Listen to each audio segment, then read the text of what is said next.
Finnish President Alexander Stubb secretly participated in a triathlon under a pseudonym and ultimately finished second in the men's amateur category according to local media. 알렉산데르 스투브 핀란드 대통령이 가명으로 철인 3종 대회에 출전해 아마추어 남성 부문 2위를 차지했다고 현지 언론이 보도했습니다. Now normally when you write something in the simple past tense you should say when this was, but it was recently. Recently, yes. Yes. And it's amazing and kind of surprising. Yeah. What happened?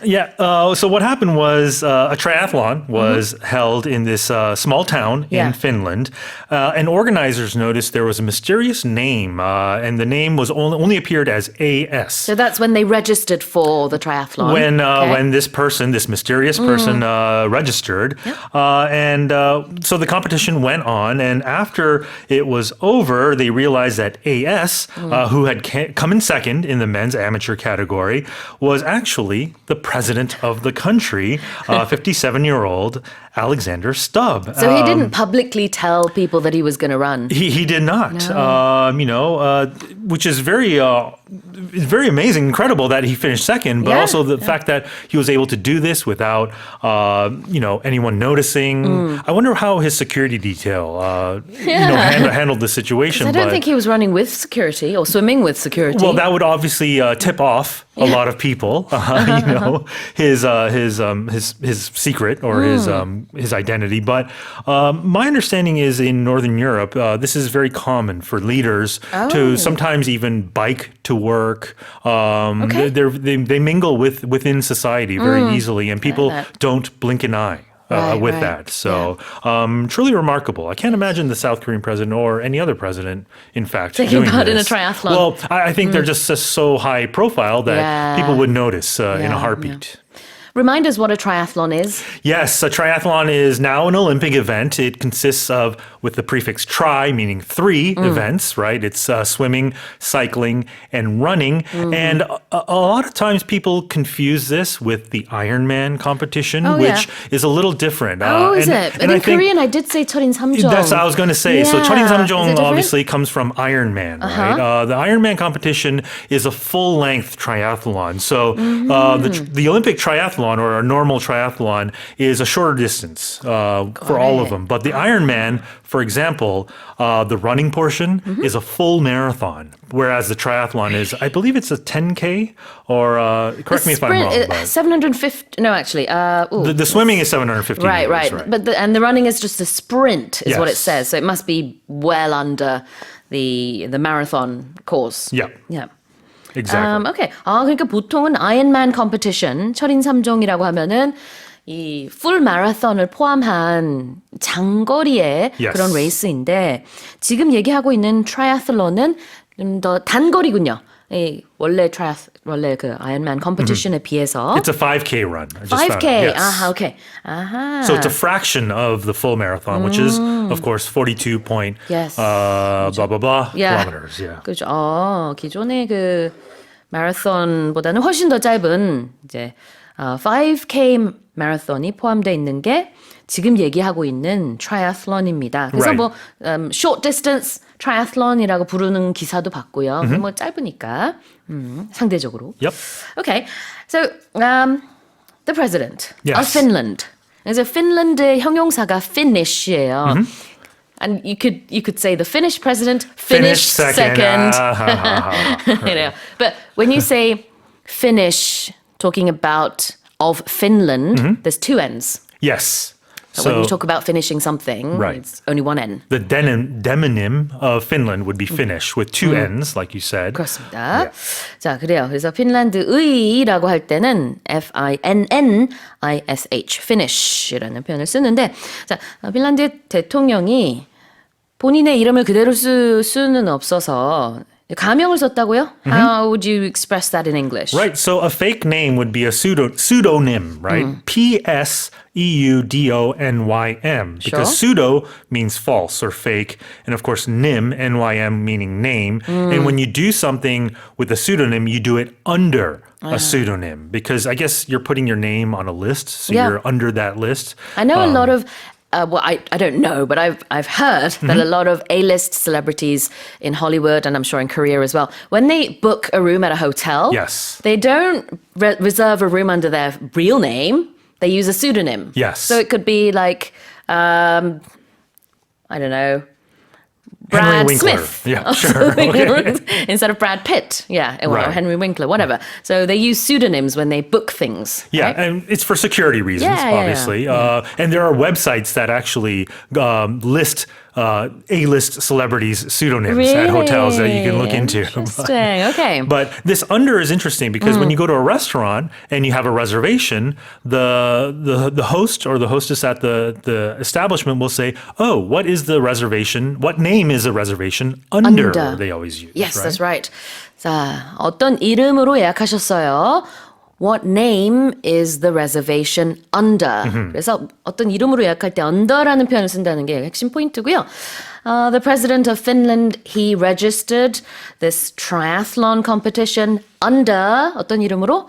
A pseudonym, 가명으로 등록을 했습니다. pseudonym에는 P가 있지만 발음하지 않아요. 그래서 pseudonym, pseudonym.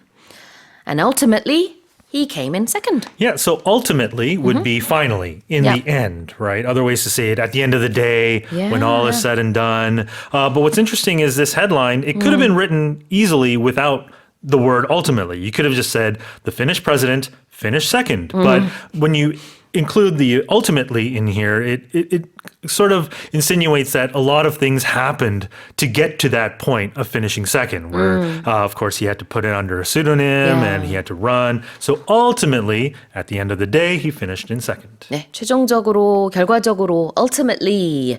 So ultimately, he finished second. Or he came in second. 여러 가지로 표현을 할 수 있는데요. 2위 했습니다. Here's the headline again. Finnish President Alexander Stubb secretly participated in a triathlon under a pseudonym and ultimately finished second in the men's amateur category, according to local media. Now here's our next headline. A chunk of Spanish blue cheese known as Cabrales has sold at auction for over $42,000, setting a Guinness World Record for the most expensive cheese ever sold at auction. 스페인 전통의 블루치즈인 카브랄레스 치즈 한 덩이가 42,000달러, 우리 돈으로 약 5,700만 원에 팔리면서 경매에서 판매된 가장 비싼 치즈로 기네스 세계 기록에 올랐습니다. Yeah. Wow. So this cheese was aged in a cave for 10 months. Cabrales is a type of blue cheese, and it's made from unpasteurized cow, goat, and sheep's milk. And it's typically aged in natural limestone caves like this. But by doing this, it gives the cheese a unique sort of spicy and salty flavor, as well as blue cheeses have this, like the name suggests, have this greenish sort of blue aquamarine sort of hue. And at this event, it's the 52nd annual Best Cheese Competition, where it's a competition where a jury tastes and ranks these cheeses using 15 different factors. And in the end, this winning cheese gets auctioned off, and for a hefty sum of 55 million won, over $42,000. Exactly. I really like blue cheese. I love blue cheese. Yeah, there's big a fan. pungent scent or smell to it that some people might find hard to get over. But once you do, it's delicious, isn't it? Yes. I think in Korea, a lot of people say gorgonzola cheese to talk about a type of blue cheese. I don't know if it's Is the same. gorgonzola a type of blue cheese? Is it not? I thought they I were don't two know. different things. I'm not sure. I don't think it's the same as the one we're talking about They're here. similar, though. But I think there's the same sort of pungent smell. And they're both soft cheeses, right? Yes, because that's you have right. soft cheeses, hard cheeses. I just like a typical Swiss is my Really? personal favorite. Okay, but, yeah. goat Cool. cheese was Goat cheese, another favorite of mine. But I don't know if you've ever smelled really pungent cheeses. It will Not a proper one, no. No, I had a chance to go to a cheese tasting sort of event. Okay. There were hundreds of types of cheeses. I thought I would like every cheese, but some of them are really, really strong, and it really hits your nose really hard. hard, and it's hard to Did stomach. you see the round packaged cheeses then? Absolutely. The I think cheese they're called wheel, wheels. right. Yeah, exactly. Oh, wow. Yeah. Well, some of them are extremely expensive, like Yes, the one we're seeing here. Apparently.